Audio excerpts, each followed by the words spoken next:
जय मां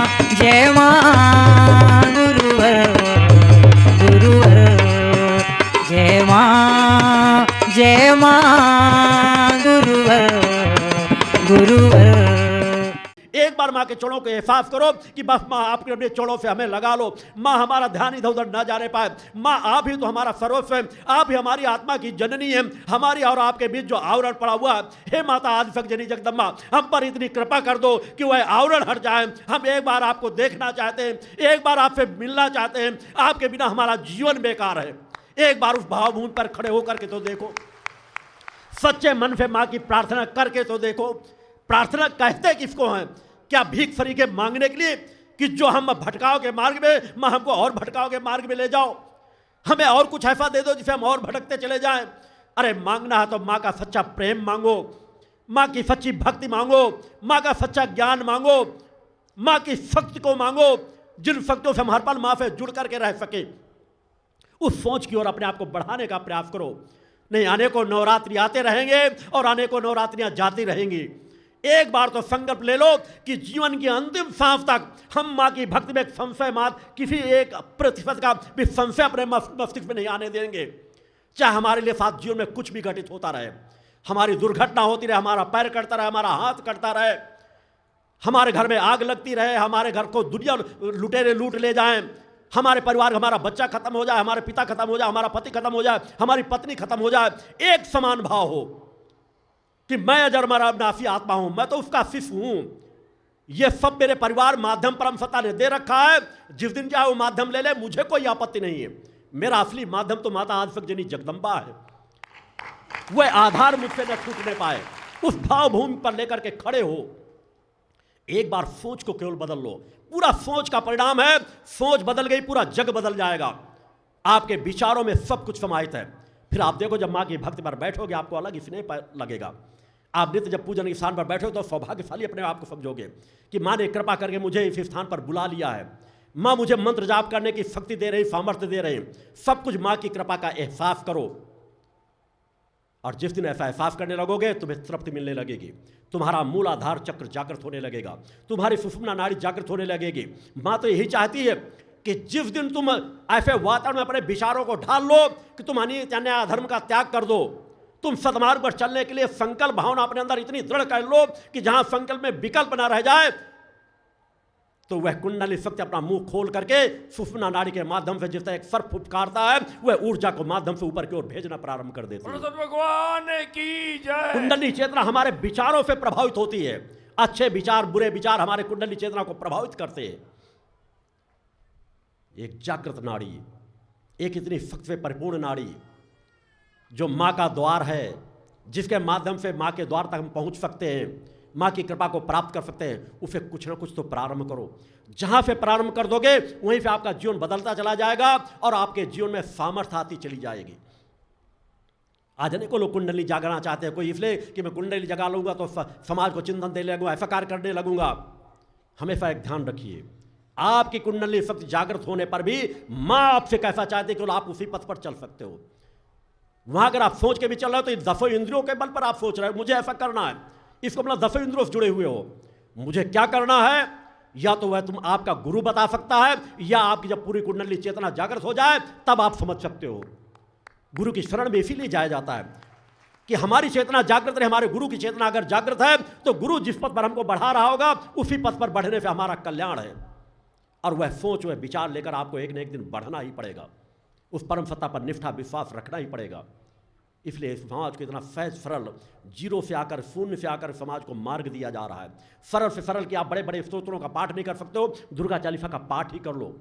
मन को दुर्गा चालीसा के पाठ में एकाग्र करो, चेतना मंत्र का जाप करो, त्रिशक्ति महामंत्र का जाप करो, माँ और ओम का उच्चारण करो। इससे आपकी चेतना शक्ति प्रभावक होगी। चूंकि मैं आपको साधना पथ पर ही बढ़ाना चाहता हूँ कि साधना पथ पर बढ़कर के आप सच्चे साधक बन सकते हो, योग साधक, योग साधिका बन सकती हो। उसी मार्ग में चलने से ही मानवता का कल्याण छिपा हुआ है। मगर जब एक पक्ष पर हम बढ़ने के लिए प्रयास करते हैं तो हमें 24 घंटे एक एक पल का हिसाब हमको रखना पड़ेगा कि हम गलत विचारों में तो नहीं जा रहे। हर एक घंटे बाद सोचो, हर आधे घंटे बाद सोचो, नित्य सोने के पहले सोचो आज का मेरा दिन कैसा व्यतीत हुआ। अगर इसी तरह रोज मेरे एक एक दिन बेकार चलते चले जाएंगे तो मेरे हाथ क्या लगेगा। एक शरीर मिला है, इसका भरपूर उपयोग करो, जीवन में परिवर्तन लाओ, निष्ठा विश्वास समर्पण के साथ। आश्रम में भी आकर के आपका बहुत कुछ समय टहलते घूमते निकल जाता है, मन को एकाग्र नहीं कर पाते। आपका गुरु आपके लिए जीवन जीता है, आपके लिए ध्यान में बैठता है, आपके लिए साधना कर रहा है, आपके लिए अपनी नींद को भी न्यौछावर कर रहा है, आपके लिए उन कष्टों को भी भोग रहा है। और आप जिसे प्राप्त करना है, आपका अब भी अधिकांश इसलिए कि आपकी कर्मेंद्रियां, आपकी ज्ञानेंद्रियां भौतिकतावाद की जगत में लिप्त हैं। उनसे थोड़ा सा ऊपर उठो, सत्य पथ पर चलो, अपने कर्तव्य को समझो कि तुम्हारा कर्तव्य क्या है। अगर आज समाज कर्तव्य समझ रहा होता तो आज इस तरह अनित्य अन्याय अधर्म का साम्राज्य न होता। इसी अनित्य अन्याय अधर्म के साम्राज्य को समाप्त करने के लिए ही मानवता की सेवा के लिए भक्ति मानव कल्याण संगठन का गठन किया गया है कि हमारा सबसे बड़ा प्रथम लक्ष्य है कि हम मानवता की सेवा करें। हमारे पास जितनी सामर्थ्य है उस सामर्थ्य के अनुसार हम मानवता की सेवा करने की दिशा में बढ़ें। अगर समाज में विषम परिस्थितियां हैं, मानवता तड़प रही करा रही है, तो हम मानवता की सेवा के लिए बढ़ने के लिए अपने कदमों को आगे बढ़ाएं और मानवता की सेवा करें। इसलिए मानवता की सेवा करने के लिए भक्ति मानव कल्याण संगठन का सर्वप्रथम गठन किया गया और हम मानवता की सेवा भी कर रहे हैं। उसके लिए हमें जब तक ऊर्जा का प्रवाह बराबर नहीं प्राप्त हो सकेगा तो कहीं ना कहीं हम भटक जाएंगे। इसलिए मैंने धर्मधुरी के रूप में इस पंचज्योत शक्ति सिद्धाश्रम की स्थापना की कि जो आपके धर्म का केंद्र बन सके, कि भूतल जगत में, भौतिक जगत में आपको एक ऐसा स्थान मिल सके जहां पर बैठ करके आप अपनी बैटरियों को चार्ज कर सकें, ऊर्जा को प्राप्त कर सकें, मां की कृपा को प्राप्त कर सकें और उस चेतनात्मक शक्ति को प्राप्त कर सकें कि आप स्वयं न भटक सके और भटकते हुए लोगों को सहारा दे सके। इसलिए पंचज्योत शक्ति सिद्धाश्रम का गठन किया गया। और अगर सब कुछ करने के बाद भी अगर हमारी राजसत्ता निरंकुश रही, राजसत्ता में भटकाव रहा, तो समाज कभी सुख शांति समृद्धि पा ही नहीं सकता। आप बहुत अच्छा सोचते रहो, मगर अधर्मी अन्यायी राजाओं का राजसत्ता पे बैठे रहे तो समाज के लिए जितनी भी नीतियां बनाएंगे, समाज का हर तरफ से केवल सिर्फ और सिर्फ शोषण करेंगे। अतः साधकों का प्रथम कर्तव्य है कि तीनों धाराओं के प्रति बराबर सजग रहें। हमें मानवता की सेवा भी करना है, धर्म की रक्षा भी करना है और राष्ट्र की रक्षा भी करना है। अगर हम परतंत्र रहे, पराधीन रहे, तो हम स्वतंत्रता का जीवन नहीं जी सकते। आज भी हम पराधीन ही हैं अधर्मी अन्यायी सत्ताधारियों से। आज भी जिन जिन क्षेत्र में अधर्मी अन्यायी अनेकों जगह में वो मगरमच्छ के समान जीवन जीते हैं। दिखावे के लिए कुछ घड़ियाली आंसू बहाएंगे, समाज में कोई कुछ हो रहा, किसानों को कई परेशानियां आ रही हो, कोई किसान आत्महत्या कर ले, किसी के घर में कोई परेशानी पड़ जाए, कोई क्षेत्र में कोई आपदा आ जाए, ऐसे घड़ियाली आंसू बहाएंगे जैसे उनसे बड़ा समाज सेवक कोई नहीं है। और वहां से निकल के जाकर के ऐसो आराम का जीवन जीते हैं। आज वे आजादी के बाद से अगर ईमानदारी से कार्य कर रहे होते तो आज हमारा देश जिस स्तर का जीवन जी रहा है, जिस गरीबी बदहाली का जीवन जी रहा है, गरीबी का जीवन जी रहा है, अनेकों समाज के लोगों को देखा जाए एक समय के लिए भोजन की रोटी जुटा पाना उनके लिए कठिन होता है, बच्चों की फीस जमा कर पाना कठिन होता है, बच्चों को भोजन करा पाना कठिन होता है, बच्चों को इलाज करा पाना कठिन होता है, बच्चों की छत देने के लिए एक छप्पर की झोपड़ी बना पाना कठिन होता है। इन परिस्थितियों में आज समाज, वो समाज जो आज़ादी के 65-70 साल होने वाले हैं, उस समाज के बीच हम जीवन जी रहे हैं, मगर आज समाज की इस तरह की दर्दनाक स्थिति है और फिर समाज को कोई रास्ता नहीं दिया जाता। योजनाओं पे योजना घोषित करेंगे, एक पार्टी का शासन जाएगा, दूसरी पार्टी आएगी, उसकी योजनाओं को बंद करेंगे, अपने नाम से दूसरी योजना चला देंगे और समाज के लोगों को बेवकूफ बनाएंगे कि देखिए हमने इतनी योजनाएं चला रखी है। मेरा मानना है कि आजादी के बाद तक चाहे कांग्रेस और बीजेपी में, ये दोनों पार्टियां देश का शोषण करने वाली पार्टियां हैं। इन्होंने पूरे देश को भरपूर लूटा है, भरपूर बेवकूफ बनाया है। इनके अधिकांश नेता अधर्मी, अन्यायी और देशद्रोही मानसिकता के हैं। जिस तरह का जीवन जीते हैं, आज आजादी के बाद कोई एक क्षेत्र देख लिया जाए, एक मुख्यमंत्री, किसी प्रदेश के मुख्यमंत्री को उठा करके देख लो, मुख्यमंत्री बनने के पहले उसकी स्थिति क्या रही होगी और मुख्यमंत्री बनने के बाद अरबों अरबों की संपत्तियों के मालिक बन जाते हैं। हजार हजार करोड़ के घोटाले हो रहे हैं। दिखाएंगे हम सामान्य सा जीवन जी रहे हैं, अय्याशी का जीवन जीते हैं। अनेकों राजनेता अय्याशी का जीवन कर जीते हुए पकड़े जाते हैं, हजार हजार करोड़ का घोटाले करने में पकड़े जाते हैं। किस पार्टी ने आवाज उठाई? कोई एक प्रदेश बता दो जहां सच्चाई ईमानदारी के लिए भ्रष्टाचार के विरुद्ध आवाज उठाई जाती हो, क्योंकि यह आवाज सत्ताधारियों से ही जब उठाएंगे तभी समाज में परिवर्तन आ सकेगा। यह समाज इतना जाग जाए कि इन अधर्मी अन्यायी राजनेताओं को धूल चटा सके। गणेश भगवान की जय। सभी पार्टियों ने जमकर लूटा, जमकर बेवकूफ बनाया। कब तक हम आप शांत रहेंगे? कब तक आवाज नहीं उठाएंगे? आज आवश्यकता आ गई है कि हम अन्याय अधर्म के विरुद्ध आवाज उठाएं। जो गलत है उसे स्वीकार न करें, पूरी क्षमता से उसे आवाज उठाएं और उसका विरोध करें और उनके कभी भी समर्थक ना बने। उन्हें सत्य की राह पे चलना है तो स्वागत है, असत्य की राह पर चलेंगे तो पैर पे ठोकर मारते हैं ऐसे लोग। गणेश भगवान की जय। हमारे देश को अंग्रेजों ने उतना नहीं लूटा। अगर आंकलन करके देख लिया जाए तो आजादी के बाद से अब तक जितना उद्योगपतियों ने, राजनेताओं ने और भ्रष्ट अधिकारियों ने जितना लूटा है, उसका सही आंकलन कर लिया जाए तो इतना हमारे अंग्रेजों ने हमको इतना नहीं लूटा। आज ये लूट न मची होती तो आज देश की कुछ हालत दूसरी होती।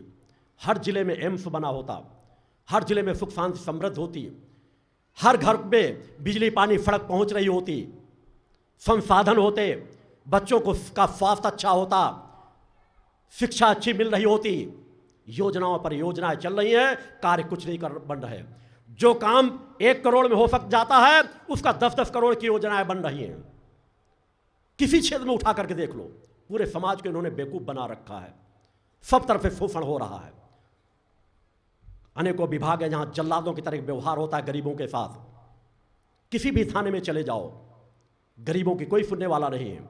अधर्मी अन्यायी पहुंचेगा, गुंडा मानसिकता प्रवृत्ति का पहुंचेगा, उसे थाने में तुरंत स्वागत किया जाएगा, उसके लिए चाय आ जाएगी।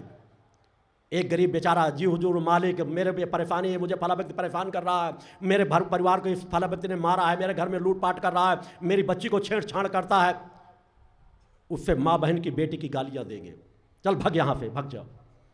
जो हाथ जोड़ता है, निवेदन करता है, आग्रह करता है, उनके साथ थानों में व्यवहार होता है, तहसीलों में व्यवहार होता है। न्याय बिक रहा है। न्यायालयों में भी भ्रष्टाचार में न्यायाधीश पकड़े जाते हैं, मगर परिणाम क्या होता है? तब तक हजारों फैसले दे चुके होते हैं, कोई विभाग सेफ नहीं बचा। न्यायपालिका में चरम सीमाओं पे भ्रष्टाचार व्याप्त है। चंद ही ऐसे कुछ जगह हैं जहां पर भ्रष्टाचार ना हो, कोई सुधार के कार्य नहीं हो रहे। किसी क्षेत्र में सुधार समझ में ही नहीं आता।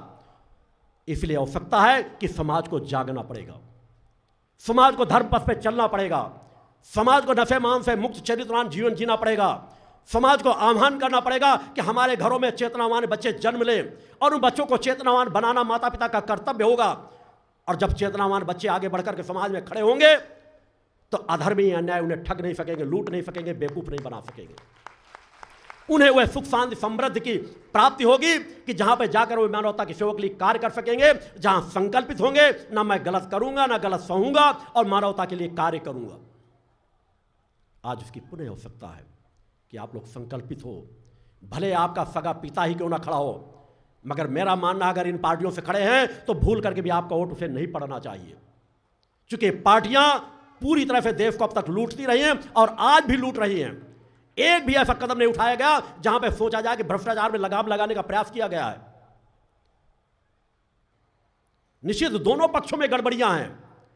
जब कांग्रेस सत्ता में होती तो बीजेपी वही कार्य करती है, बीजेपी सत्ता में कांग्रेस वही कार्य कर रही है, मगर वास्तविकता में सत्ताधारियों को जो कार्य करना चाहिए उससे कोसों दूर है, क्योंकि सही मार्गदर्शन नहीं है। अनीति अन्याय धर्म में लिप्त है, स्वतंत्रता दे रखी है अधर्मी अन्यायियों को। कोई किसी तरह की मानसिकता के स्टेटमेंट देता है, कोई किसी तरह मानसिकता के स्टेटमेंट देता है। पता नहीं कब किस समय एक धार्मिक भावना के लोग दूसरी धार्मिक भावना से टकराएं, ऐसा वातावरण बनाया जा रहा है। मैं अपने भक्ति मानव कल्याण संगठन के लोगों को बार बार कहता हूं, ऐसी सांप्रदायिकता के आग में, ऐसे सांप्रदायिकता के पथ में आपका एक कदम भी नहीं बढ़ना चाहिए। हम जहां अपने धर्म पर गर्व करते हैं, हम उस दूसरे के धर्मों का भी बराबर सम्मान करते हैं। हम मानवता की जहां रक्षा करते हैं तो हम जाति धर्म संप्रदाय से ऊपर उठ करके बात करते हैं। हमारे लिए सभी अपने हैं। कोई भी धर्म गलत रास्ते में बढ़ना नहीं सिखाता, मगर अगर कुछ गलत हैं तो अधर्मी और अन्यायों का अगर हम सही तरीके सही पथ पर चलेंगे तो एक नए दिन उनका सामना करने में सफल हो जाएंगे। आज अनेकों लोगों को देखा जाता है कि गौरक्षा की जो बात करते हैं, बड़े बड़े नारे लगाते हैं, गौरक्षा के लिए हम ये कर देंगे वो कर देंगे। आज वही अनेकों ऐसी संस्थाओं से जुड़े हुए जो हिंदुत्व की संस्थाओं का नाम दे करके अलग अलग कई संगठन बना रखे हैं, वही गायों से बड़े ट्रकों को 5-5 हजार रुपए 10-10 हजार रुपए लेकर के कुछ पुलिस वालों की मदद से, पुलिस वाले भी खाते हैं, वो भी खाते हैं, और गाय कटने के लिए बराबर जाती रहती है और कहते हैं हम हिंदुत्व की गौ की रक्षा करते हैं। अनेकों लोग पकड़े जाते हैं, अनेकों जगहों की जानकारी मुझे स्वयं है। आज यही देश में हो रहा है। जो नारी का सम्मान अपने घर में नहीं करते, वो नारी के सम्मान का बैनर लेकर टहलते हैं। जो बच्चियों का अभिशाप समझते हैं, पुत्र हो जाए इसके लिए हर दरवाजे दरवाजे मत्था टेकते फिरते हैं, लड़की और लड़के में भेद करते हैं, वो लड़की के सम्मान के नारे लगाएंगे, लड़की के सम्मान में बात करेंगे, बाहर कुछ अंदर कुछ। न वे नारी का सम्मान करते हैं, नारी का सम्मान कर रहे होते तो कार्य कुछ दूसरे कर रहे होते। आज सब तरफ पतन है, न नारी का सम्मान हो रहा है, न नर का सम्मान हो रहा है। सिर्फ लुटेरे अपने एक यूनिट बना रखे हैं। मात्र 10-20 हजार लोग जो अधर्मी अन्यायी प्रवृत्ति के हैं, पूरे देश पर एकदम से कब्जा करके रख रखा है। अनेकों क्षेत्र में एक से कुछ राजनेता ऐसे मिल जाएंगे कि उस क्षेत्र में कोई आवाज नहीं उठा सकता, उनके खिलाफ आप चुनाव नहीं लड़ सकते। ये पंचायतों से लेकर के सांसद विधायकों तक स्थिति यही हाल है। क्या आज अनेकों ऐसे लोग मिल जाएंगे कि आप उस क्षेत्र में चुनाव लड़ना चाहो तो हो सकता है आपको मरवा दे, मगर कहीं ना कहीं आपको संगठित होना पड़ेगा। इन अधर्मियों और न्यायों की शक्ति अपने आप आपस में लड़ के शक्ति क्षीण होती चली जाएगी। आपको किसी अस्त्र शस्त्र को लेकर के कार्य करने की जरूरत नहीं है। माँ का शब्द ही हमारा सबसे बड़ा अस्त्र है, माँ का ध्वज ही हमारा सबसे बड़ा अस्त्र है, माँ की हृदय पर हमारी बैठी हुई ऊर्जा शक्ति हमारा सबसे बड़ा अस्त्र है, हमारा आत्मबल सबसे बड़ा हमारा अस्त्र है, हमारे घर में सम्मान पे फहराने वाले माँ का ध्वज हमारा सबसे बड़ा अस्त्र है, हमारे आज्ञाचक्र में माँ का कुमकुम जो लगा हुआ है वह हमारा सबसे बड़ा अस्त्र है, हमारे गले पर पड़ा हुआ हमारा रक्षा कवच हमारा सबसे बड़ा अस्त्र है। भगवान की जय। चल रहे माँ का दुर्गा चालीसा का अखंड पाठ हमारा सबसे बड़ा अस्त्र है। यहां पर फहरा रहा मूल ध्वज हमारा सबसे बड़ा अस्त्र है। ये अस्त्र वातावरण समाज में सहज भाव पे परिवर्तन डालते चले जाएंगे। आवश्यकता है कि हम उस सत्य को मानकर स्वीकार करके ग्रहण कर लें, और जिस दिन हम ग्रहण कर लेंगे तो एक दो नहीं, आप तो लाखों लाखों लोगों में बदल चुके हो। वो धरातल मजबूत हो चुका है कि इस धरातल को और सशक्त बनाओ और इस पर आगे महल खड़ा करते चले जाओ। मैं चाहता हूं मेरे हर शिष्य का सम्मान हो। तुम जिस गांव में रह रहे हो, जिस गली मोहल्ले में रह रहे हो, आपको सम्मान के दृष्टिकोण से देखे कि हम वास्तव में सच्चे समाज सेवक हैं। ये अनीति अन्याय अधर्म के पथ पर नहीं जाते, ये किसी का शोषण नहीं करते, ये सबकी रक्षा के लिए खड़े हो जाते हैं, ये समाज को अच्छी बातें सिखा रहे हैं, ये बच्चों को अच्छी बातें सिखा रहे हैं, समाज को नशे मान से मुक्त चरित्रवान बना रहे हैं। ये क्रम आप करोगे तो सहज भाव से परिवर्तन आता चला जाएगा। आवश्यकता है निष्ठा विश्वास उस पथ पर चलो, अपने कर्तव्य का पालन करो, ईमानदारी का जीवन जियो, सच्चाई का जीवन जियो, धर्म रक्षा, राष्ट्र रक्षा, मानवता की सेवा के लिए अपने आप को समर्पित करो। यह आश्रम आपका है, संगठन आपका है, और राष्ट्र रक्षा के लिए भारतीय सचेतना पार्टी आपकी है। तीनों धाराओं पर निष्ठा विश्वास से, समर्पित भाव से धीरे धीरे इनकी नींवों को मजबूत करो। मैं एक लंबी यात्रा के लिए आपको बढ़ा रहा हूं। चूँकि तत्काल कोई मुझे किसी प्रकार सुख प्रलोभन की आवश्यकता नहीं है। मैंने जब पहला कदम अपना समाज में बढ़ाया था, तभी हरियाणा के अनेकों लोग हैं जहां मैं कहता था कि मुझे लोग मेरी पहचान भी ना पा पाएँ।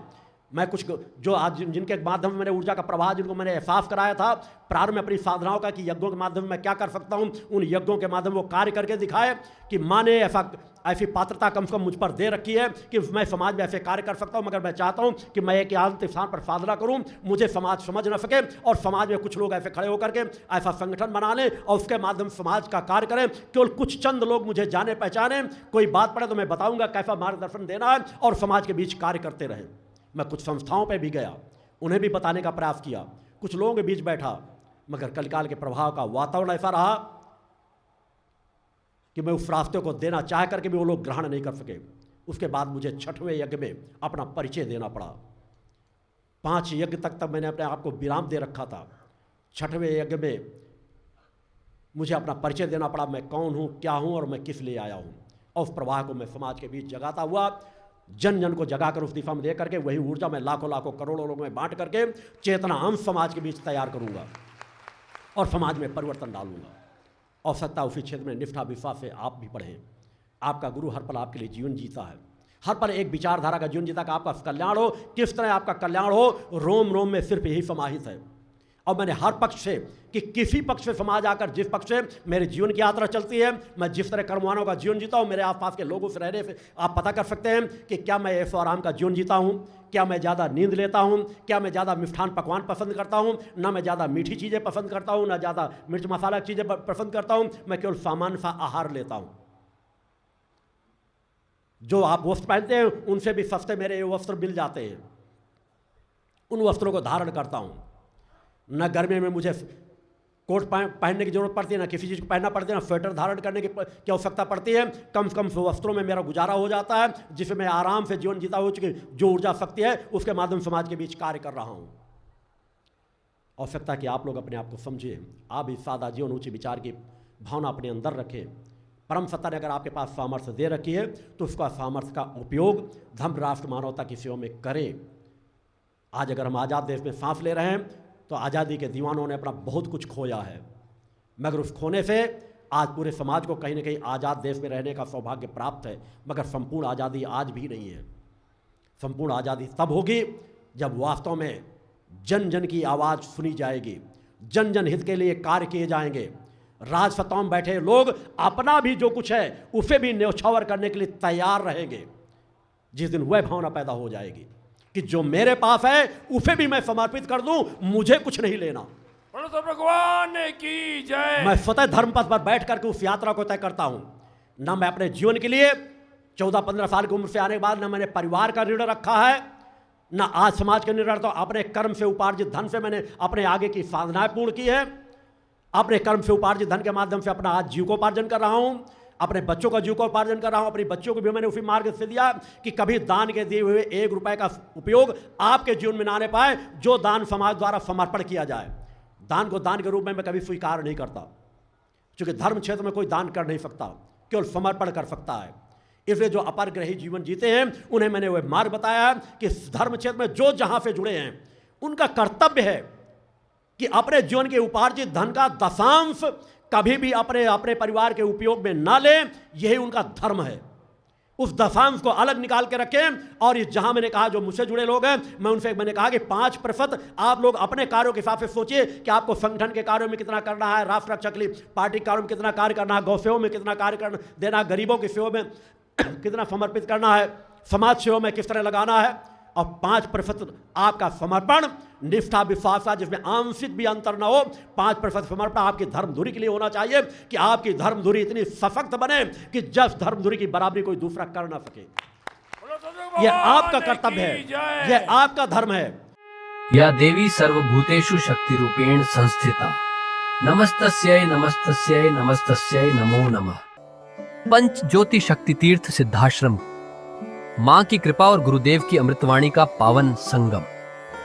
एक ऐसी पवित्र भूमि जहां मां भगवती की ज्योति हर दिल को रोशन करती है, जहां परमहंस योगीराज श्री शक्तिपुत्र जी महाराज के चरणों में बैठकर हर मन की पुकार सुनी जाती है। पंच ज्योति शक्ति तीर्थ सिद्धाश्रम, जहां हर कदम पर साधना, हर सांस में भक्ति और हर पल में जन कल्याण की सुगंध बिखरती है। आओ इस अलौकिक यात्रा में शामिल हो और देखो कैसे एक आश्रम ने करोड़ों जीवन को बदला। युगवंदनीय धर्म सम्राट, युग चेतना पुरुष सद्गुरुदेव परमहंस योगीराज श्री शक्तिपुत्र जी महाराज के पावन चरणों में कोटि कोटि नमन, वंदन और प्रणाम। उनकी कृपा से एक ऐसी पवित्र स्थली का सृजन हुआ जो तप, योग, ध्यान और साधना का स्वर्णिम केंद्र है। यह है मध्य प्रदेश के शहडोल जिले की ब्योहारी तहसील में बसा पंचज्योति शक्ति तीर्थ सिद्धाश्रम, जिसकी नींव परम पूज्य गुरु वर्श्री ने 23 जनवरी 1997 को रखी। तब से यहाँ मां भगवती की अखंड ज्योति जल रही है और 15 अप्रैल 1997 से श्री दुर्गा चालीसा का अखंड पाठ अनंत काल तक जन जन के कल्याण के लिए गूंज रहा है। हर सुबह और हर शाम जब सूरज की किरणें और चांद की चांदनी सिद्धाश्रम को चूमती है, तब परम पूज्य गुरुदेव जी, माता भगवती आदिशक्ति जगत जननी दुर्गा जी सहित सभी देवी देवताओं और सहायक शक्तियों की आरती करते हैं। इस पावन बेला में भक्तों के हृदय मां की भक्ति में डूब जाते हैं। मूल ध्वज साधना मंदिर में भी रोज सुबह शाम होने वाली आरती में भक्तों का समूह उमड़ता है। यहाँ हर मन की पीड़ा मिटती है, हर शरीर को शांति मिलती है और हर आत्मा को सुख, शांति व समृद्धि का आशीर्वाद प्राप्त होता है। परम पूज्य गुरुदेव की कृपा ऐसी कि वे रोज सुबह और शाम भक्तों से निःशुल्क मिलते हैं। मां के भक्त और गुरुदेव के शिष्य अपने मन की बात उनके चरणों में रखते हैं और बदले में समाधान व आशीर्वाद पाते हैं। अब तक 1 करोड़ से ज्यादा भक्त गुरुदेव से मिलकर उनके मार्गदर्शन से जीवन की राह पा चुके हैं। गुरुदेव की वाणी ऐसी कि सुनते ही मन में संकल्प जागता है। उनके आशीर्वाद से करोड़ों लोग नशे और मांसाहार से मुक्त होकर चरित्रवान और चेतनावान जीवन जी रहे हैं। हर दिन सैकड़ों लोग नशा छोड़ने की प्रेरणा लेने सिद्धाश्रम धाम पहुंचते हैं। पूज्य गुरुदेव के 20 लाख से अधिक दीक्षा प्राप्त शिष्य आज के अधर्म और अन्याय के दौर में भी मां की ज्योति से अपने घरों को आलोकित करते हैं। वे साधनात्मक जीवन जीते हुए आत्म कल्याण और जन कल्याण के पथ पर चल रहे हैं। क्या यह चमत्कार नहीं? सिद्धाश्रम धाम में पिछले 28 वर्षों से मां अन्नपूर्णा भंडारा चल रहा है, जहां सुबह शाम हजारों भक्तों को स्वादिष्ट और पवित्र भोजन मिलता है। और सुनो, यहाँ ठहरने की व्यवस्था भी पूरी तरह निःशुल्क है। क्या ऐसी जगह कहीं और मिलेगी जहां हर सुविधा मां की कृपा से मुफ्त हो? सिद्धाश्रम धाम की पावन सरिता के तट पर बनी त्रिशक्ति गौशाला देखकर भक्तों का मन आनंद से भर जाता है। हर महीने शुक्ल पक्ष की अष्टमी को गो सेवा समर्पण दिवस मनाया जाता है, जब परम पूज्य गुरुदेव और पूजनीय शक्तिमयी माता जी अपने हाथों से गायों को रोटी खिलाते हैं। यह दृश्य देखकर हर भक्त का हृदय गदगद हो उठता है। गौशाला के पास ही स्वामी श्री राम प्रसाद आश्रम जी महाराज की समाधि मन को शांति देती है और पास ही दानवीर गुफा स्थल हर किसी को असीम शांति का अनुभव कराता है। हर साल शारदीय नवरात्र में सिद्धाश्रम धाम में शक्ति चेतना जनजागरण शिविर का भव्य आयोजन होता है। लाखों भक्त यहाँ योग, ध्यान और साधना सीखते हैं, गुरुदेव के चेतनात्मक चिंतन को सुनते हैं और मां की अलौकिक आरती का आनंद लेते हैं। मां की कृपा और गुरुदेव का आशीर्वाद पाकर हर भक्त धन्य हो उठता है। 23 जनवरी सिद्धाश्रम स्थापना दिवस एक और पावन अवसर है। इस दिन अखिल भारतीय सिद्धाश्रम दौड़ प्रतियोगिता, योग भारती सामूहिक विवाह और शाम को सुर संध्या व कवि सम्मेलन का आयोजन होता है। क्या मजा है जब भक्ति और संस्कृति का ऐसा संगम देखने को मिलता है। सिद्धाश्रम धाम का जनसंपर्क कार्यालय हर जानकारी का खजाना है। यहाँ से मासिक सिद्धाश्रम पत्रिका और साप्ताहिक संकल्प शक्ति अखबार मिलता है, जिसमें गुरुदेव की ऋषिवाणी और प्रेरक लेख पढ़ने को मिलते हैं। और हाँ, यहाँ माँ के प्रसाद के रूप में शक्ति जल भी निःशुल्क मिलता है। इस शक्ति जल ने करोड़ों लोगों को नशे और बीमारियों से मुक्त कर चेतनात्मक ऊर्जा दी है। क्या यह माँ की कृपा नहीं? जन कल्याण का एक और अनुपम उदाहरण है निःशुल्क वस्त्र सहायता केंद्र, जहां लाखों जरूरतमंदों को कपड़े दिए गए हैं। यह सिलसिला आज भी अनवरत चल रहा है। सिद्धाश्रम धाम में पौधारोपण का भी बड़ा काम होता है। परम पूज्य गुरुदेव जी महाराज एवं पूजनीय शक्तिमयी माता जी स्वयं समय समय पर पौधारोपण करके पर्यावरण को बढ़ावा देते हैं। सिद्धाश्रम धाम में अनेक प्रकार के फल, फूल और औषधियों के हजारों पेड़ों की हरियाली देखकर मन प्रसन्न हो जाता है। सिद्धाश्रम धाम में विभिन्न प्रकार की हरी सब्जियां उगाई जाती हैं, जो निःशुल्क चल रहे मां अन्नपूर्णा भंडारे में प्रयोग की जाती है। परम पूज्य गुरुदेव जी ने मानवता, धर्म रक्षा और राष्ट्र रक्षा के लिए 3 धाराएं बनाई हैं। भगवती मानव कल्याण संगठन, पंचज्योति शक्ति तीर्थ सिद्धाश्रम और भारतीय शक्ति चेतना पार्टी 15 मार्च 1995 को बने। भगवती मानव कल्याण संगठन के 1 लाख से ज्यादा कार्यकर्ता नशा मुक्त, चरित्रवान और परोपकारी समाज बनाने में जुटे हैं। संगठन का नशा विरोधी आंदोलन इतना प्रभावी है कि पिछले कुछ सालों में 2000 से ज्यादा अवैध शराब माफियाओं पर कार्रवाई हुई। संगठन के समर्पित और कर्मठ कार्यकर्ता दिन रात इस मिशन में लगे हैं। Siddhashram Ayurveda and food products के जरिए शुद्ध दवाएं और खाद्य पदार्थ बनाए जाते हैं। इन्हें लेने या व्यापार के लिए एजेंसी पाने के इच्छुक लोग संपर्क कर सकते हैं। आओ सिद्धाश्रम की इस पावन यात्रा का हिस्सा बनो। यहाँ माँ का अखंड गुणगान सुनो, साधना में डूबो और परम पूज्य गुरुदेव के दर्शन कर जीवन को धन्य करो।